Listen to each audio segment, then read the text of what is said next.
තෙරුවන් සරණයි. මම දෙයක් කියන්නද? මට දෙයක් දැනගන්න ඕනේ.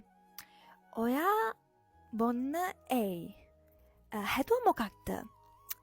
මොකද ගොඩාක් අය කියනවා එයාලා බොන්න සතුටු වෙන්නට කියලා. හැබැයි මෙහන්න මේ බීලා පස්සේ ඔයා සිහිය නැති වෙනවා. ඊට පස්සේ මිනිස්සු නැක් කරන්නු වෙනවා. ඊට පස්සේ ඔයාගේ ජීවිතය අනරක්ෂිත වෙනවා.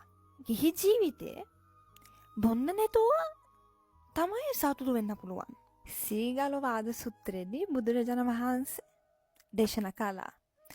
ඔයාගේ සැබෑ මිතුරන් ඔයාගේ නාරක කාලයේදී උදව් කරන අය.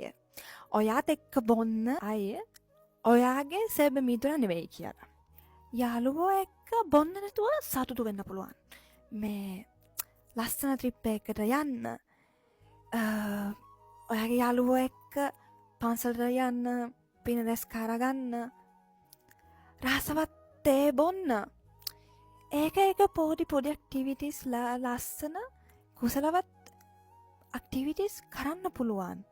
ඒකෙන් සතුටු වෙන්න පුළුවන්. බොන්න නැතුව, අපේ අංගට රිද්දන්න නැතුව.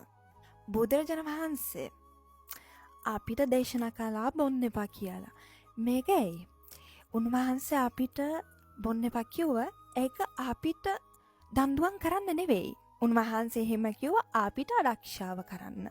මොකද බීලා පස්සේ ඔක්කොම නැති වෙනවා. අපේ ඇඟ නැති වෙනවා. ඊට පස්සේ අපේ සිහිය නැති වෙනවා. ඊට පස්සේ අපේ ආරක්ෂණ නැති වෙනවා. ඒක මතක තියාගන්න. අපේ ජීවිතේ ඒක අතහරින්න ඕනේ. ඒක නිසා පුළුවන් නම් ඔබ උත්සාහ කරන්න. නාරක පුරුදු නැති කරගන්න. ඊට පස්සේ ඔයාගේ ජීවිතේ ඔයාගේ මේ ෆ්‍රෙන්ඩ්ෂිප් එක රිලේෂන්ෂිප් එක අනිවාර්යයෙන්ම යහපත් වෙයි. තෙරුවන් සරණයි.